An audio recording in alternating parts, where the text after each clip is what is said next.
Myrtle Beach, South Carolina was alive with partying spring breakers when Brittanee Drexel's parents got into town. But their 17-year-old daughter was no longer among the young revelers after mysteriously vanishing just a day earlier. And Brittanee's mom and dad and friends from Rochester, New York were searching frantically for her. Even looking in the dumpsters and empty buildings. They learned Brittanee had arrived in Myrtle Beach with her 3 friends from Rochester 2 days before she disappeared, hanging on the beach through the day, going to bars at night, and doing a little partying. Just like any spring breaker does. Dawn was hoping and praying Brittanee would be found alive and well, but also fearing she might not. And I'd hear the waves crashing, thinking, oh my God, maybe she's in the water. And Dad John couldn't help thinking about his last conversation with Brittanee. She actually said, Dad, what would you do if I ran away with a rich guy? He wondered if she did. That's something that's always been stuck in my mind. The last time Brittanee was seen was on security video showing her walking out of this hotel where friend Peter Brozowitz was staying and walking towards the main road. And what was her purpose for going to see Peter? To pick up her flip-flops. Supposedly she left flip-flops in his car. As the last known person to see her, police first interviewed Peter, then Brittanee's 3 girlfriends. And cell phone records would show Brittanee's phone pinged 7 miles south of Myrtle Beach, just half an hour after her disappearance. Then 2.5 hours later at 11:58 p.m., her cell phone pings again. This time it's 50 miles south of Myrtle Beach, in a town called McClellanville. The phone then goes dead, and the case goes cold after massive searches of the area failed to find any trace of Brittanee. We did have to come to the realization that she may not be alive, but we're still hoping that we'll be able to find her.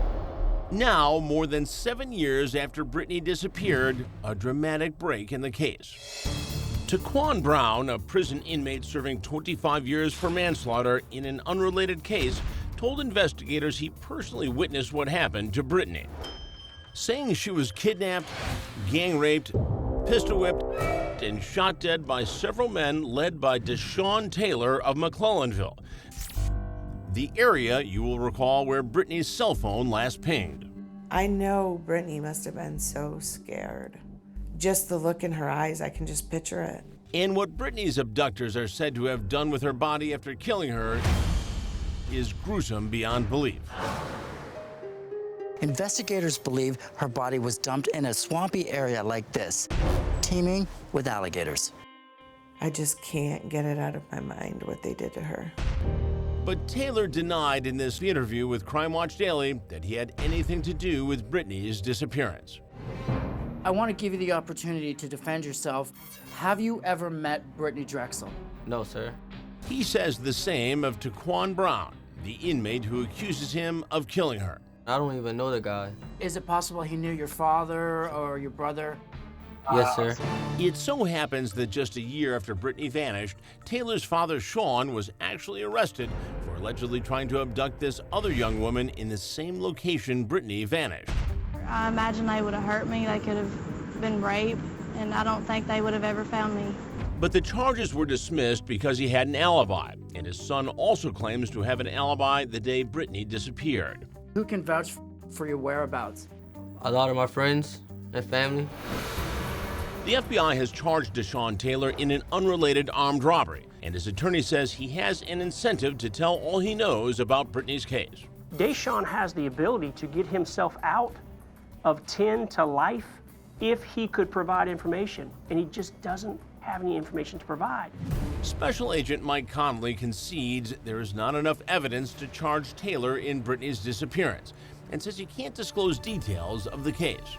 There's so much I can't say about this investigation, and the reason being is because it's really at a sensitive point right now. When the world says give up, hope whispers one more time. Brittanee's dad, John, is hoping the prison informant is lying about what happened to his daughter. You just don't want to believe that. No, he's already in jail for something else. Maybe he's just making something up to shorten his sentence. There's people that know exactly what happened to Brittanee. We're going to work as long as it takes until we can solve this case. And the FBI is now offering a reward to help find Brittanee. I've been authorized by the director of the FBI to offer a $25,000 reward, leading to the arrest and the conviction of those responsible. And those who love Brittanee are asking for the public to help find her. We need everyone's help to bring something from her home to us. We need your help. We need someone to help her. But Brittanee's mom, Dawn, is losing hope. It's very gut-wrenching and heart-wrenching, you know, that I'll never be able to see her face again. That I'll never be able to tell her I love her.